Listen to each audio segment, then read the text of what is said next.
Okay,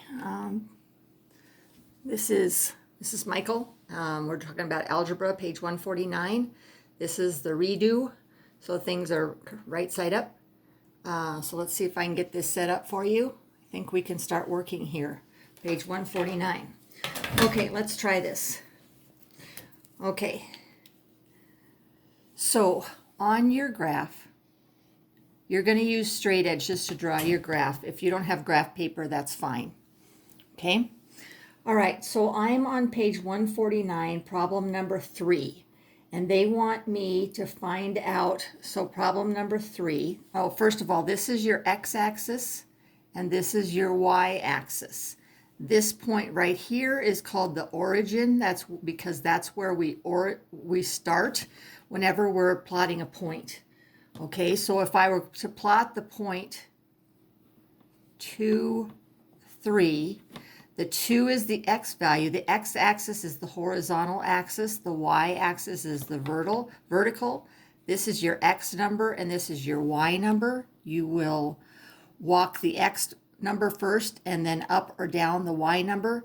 Make sure you're like walking in a neighborhood where you have to stay on the sidewalks. So if I were to do 2, 3, I would go right 2 and then up 3 and put the point there. Okay?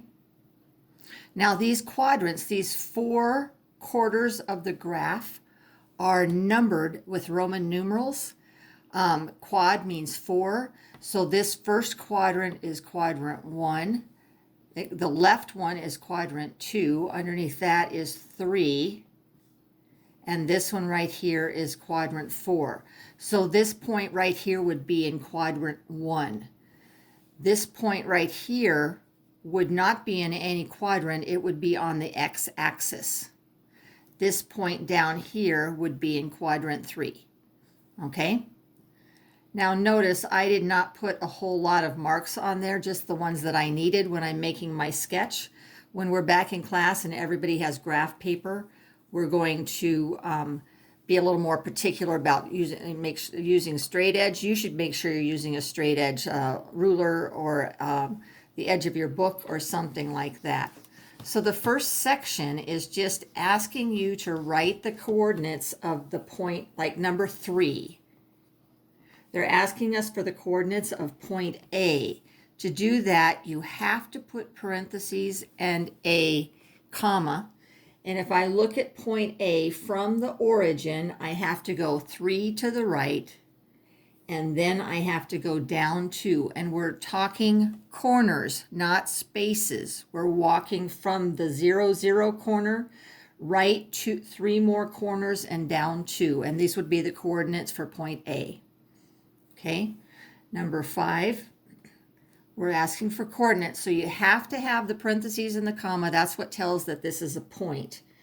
Number 5 says C, and C is up there in quadrant 1, and we have to go right 4 to get right underneath it, and then we have to go up 4. And that's the coordinates for that. Okay. 14, they want you can do these all on one set of axes, but you're going to have to write your answers. When you plot your points, they can all be on the same one, but then for problem number 14, 16, 18, and 20, I'm going to have to also put what quadrant it's in. Okay? So like for number 15, I would plot the point -1, 5. So I'm going to need some markings here. -1, 5 would be right up there. And so if I can look, quadrants are 1, 2, 3, 4. So that would be in quadrant 2. Number 17, you can plot on the same set of axes. 0, 0 would be 0 to the right there. I would label this as Q, or number 15, so we can tell what it is. And this is S. And on 17, I would put that is on the x-axis and the y-axis. Corner, I'll put corner. That's describing where it is. Okay, I think that's about all that we have to do. No, we do have to do something else on the next page.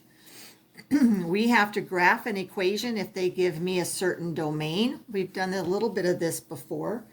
So on number 25, we have to do y equals 2x minus 5.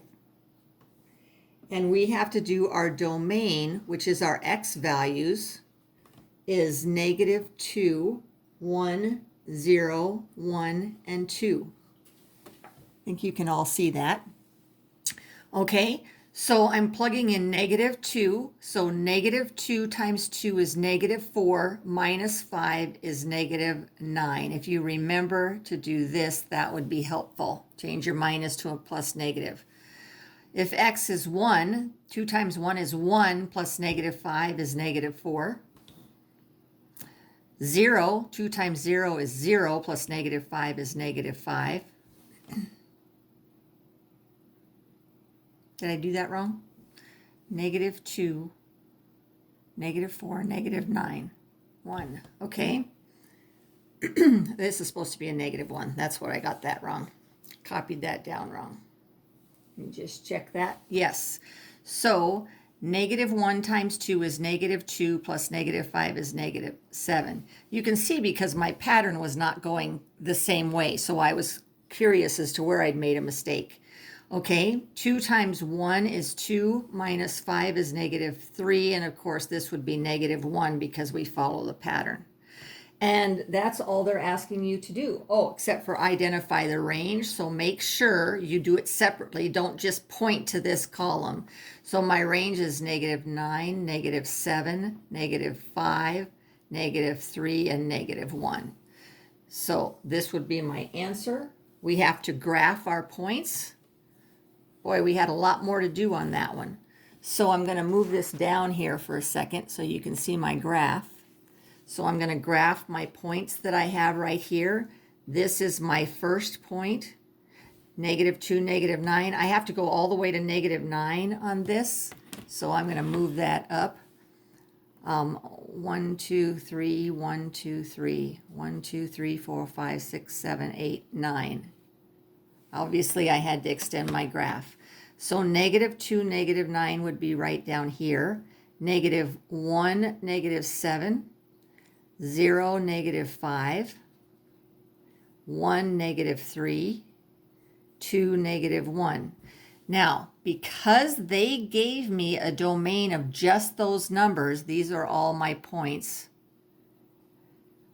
I cannot connect that line because it doesn't include all the little points in between. It just includes these specific points.